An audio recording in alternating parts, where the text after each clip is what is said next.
to take stock of the 4 years of the Ruto administration, an administration that he served for a record 2 years of those 4 years. He sat in cabinet, he sat in National Security Council meetings, and he defended this government, its policies and its record, and even defended that unfortunate act in Embakasi when he attempted to assassinate the former Prime Minister, the late Honorable Raila Odinga. You will all recall all the acts of goonism perpetuated by under Rigathi and directed by him would always be planned by him when President William Ruto was outside the country. That is what he did that day he attempted to assassinate the former Prime Minister. That is what he did when he directed goons under the command of 2 members of parliament from Embakasi who are working with him today. Yes. The same members of parliament who are under investigations for deaths in all Kalau that Rigathi turned around to accuse other people of. Those goons that attacked the Kenyatta farm in Ruiru. Again, I'll remind Gachagua, as I have reminded him severally, I sat with him in annex building on Harambee Avenue when he was planning for the attack of the Kenyatta farm in Ruiru. And that is why I have consistently challenged Mr. Gachagua to come out. And you have heard Gachagua has never bothered to respond to those issues because he knows they are truths. When I speak about Rigathi, I'm talking about somebody I know, somebody I have worked with, somebody I have sat in meetings with as he planned goonism in this country. Let us remind Gachagua that he was not removed from office because of President William Ruto.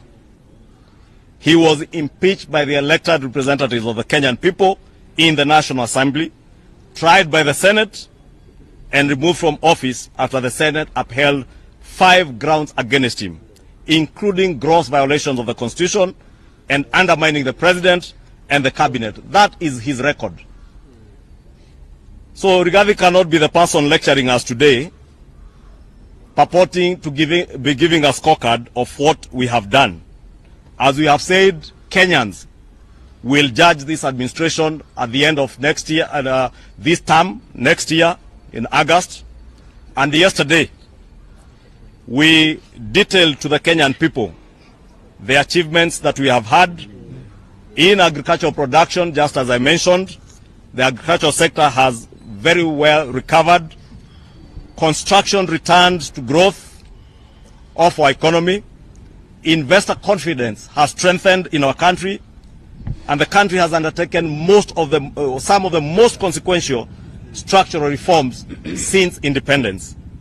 That is Ruto at 4. Millions of farmers today have access to subsidized fertilizer, which has lowered their cost of production and helped restore national food production. A packet of maize that was retailing at 260 shillings only 2 years ago or 3 years ago is today retailing at an average of 160, and some brands down to 140 shillings. That is Ruto at 4. Universal health coverage has moved from a promise discussed by successive regimes and administrations into an actual national system being implemented across the country, with primary health care, community health promoters, and a new financing architecture designed to ensure that sickness does not become a sentence to poverty. Today, the same Rigathi who was telling Kenyans SHA does not work has witnessed villagers in Wamunyoro getting help as their bills are sorted under SHA. Mr. Gachagua may ridicule the affordable housing program. The mason earning a living does not ridicule that program. The young electrician getting his first contract does not ridicule that program. The mother moving her family from an informal settlement into a decent home will not ridicule this program as those in Mukuru who have already moved to their houses and many other housing programs will not ridicule. That is Ruto at 4. Through the Hustler Fund that Mr. Gachagua alleges he cannot see its head or tail, affordable credit has been extended to millions of Kenyans who were previously condemned to predatory lenders who today cannot get those people to lend to on predatory terms because they have access to Hustler Fund. Through the Nyota program and other programs, young Kenyans are receiving training on entrepreneurship, certification, enterprise support, and pathways into employment. Through labor mobility agreements, as I said earlier, Kenyans are accessing employment opportunities across the world.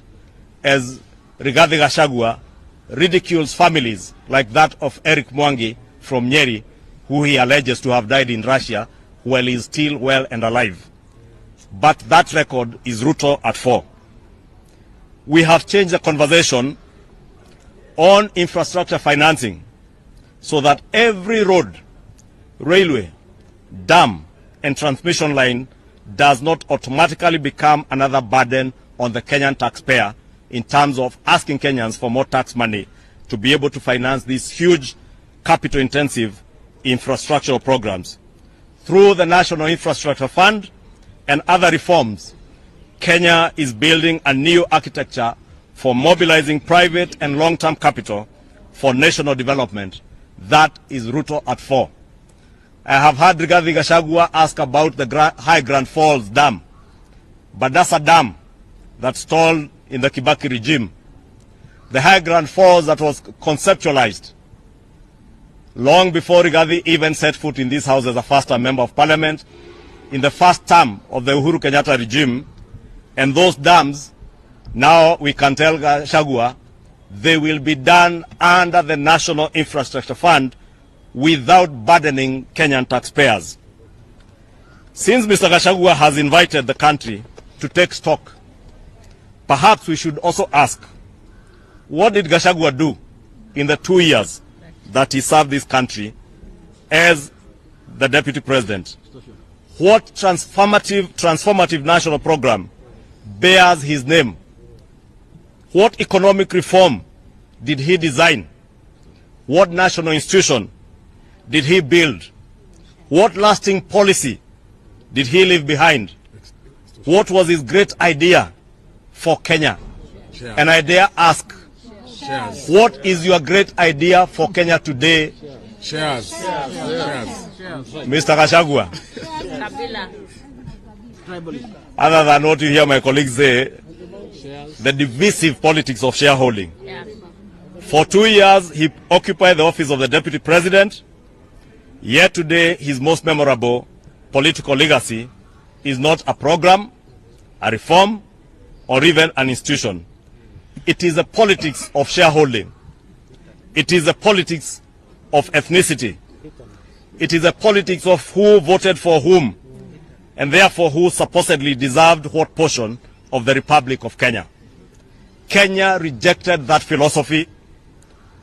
The Constitution rejected that philosophy of shareholding, and ultimately, Parliament rejected the politics that accompanied it and impeached this disgraced goon number 1 of our republic. That is why it is particularly astonishing to hear Mr. Gachagua lecture the country about constitutionalism and institutions. A constitution he never respected, institutions that he never respected when he was in office. The impeachment proceedings against him included allegations, as we mentioned, of undermining the constitutional institutions of our country, devolution, the independence of the judiciary, the president and cabinet, and the national values and principles of governance. He denied the accusations, as was his right. Parliament heard him, and Parliament made its determination, and he was removed from office. Those are not rumors. They are part of parliamentary record, and the courts have also vindicated Parliament in that impeachment process. Mr. Gachagua today, as we mentioned earlier, has made very grave accusations involving assassinations, extrajudicial killings, abductions, firearms, police officers, intelligence agencies, private companies, and senior public officials. These are not accusations a former deputy president should throw around like political confetti. If Mr. Gachagua possesses any iota of evidence of murder, assassination networks, stolen firearms, corruption, or the concealment of suspects, he knows exactly what the law requires him to do as a good citizen of this country. Present the evidence, present the name, present the documents, the dates, present the witnesses, and then hand them over to appropriate investigative and judicial institutions to take action. A former deputy president who sat in the National Security Council knows the difference between intelligence, evidence, hearsay, and political gossip. What Gachagua is doing today is nothing but political gossip. He's a gossiper. National security cannot become a prop for a politician searching for relevance. Gachagua being no exception.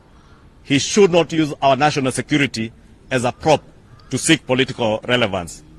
Neither should the pain of bereaved families be converted into campaign material. We have all listened in utter shock as Honorable Gachagua spoke about the late former Prime Minister, the late Ogola, and as my colleague has said, the same Ogola Rigathi opposed to be appointed as CDF simply because he hailed from the Luo community. Rigathi speaks about the unfortunate death of the former Prime Minister, Baba Raila Odinga, with no regard to the feelings of his family. Raila Odinga would not have traveled with the doctors he's traveled with from Kenya without the consent and approval of his immediate family. We want to plead with Gachagua to let those who have left before us to rest in peace. Correct. And have the empathy to think about the children and the families of those who have left us, including those of the late Johanna Ngeno, who had very young children and a young widow who is at pain. You will remember Johanna Ngeno's widow and his immediate family learned about the unfortunate passing on of Mheshimiwa Johanna Ngeno from a public rally by Gachagua in Nyahururu, even before they formally got news of the accident that befell a husband, a father, a brother, and a son to an elderly mother. Rigathi, I have said before, you're a black man with a very dark soul and dark heart. Please spare bereaved and mourning families the pain of having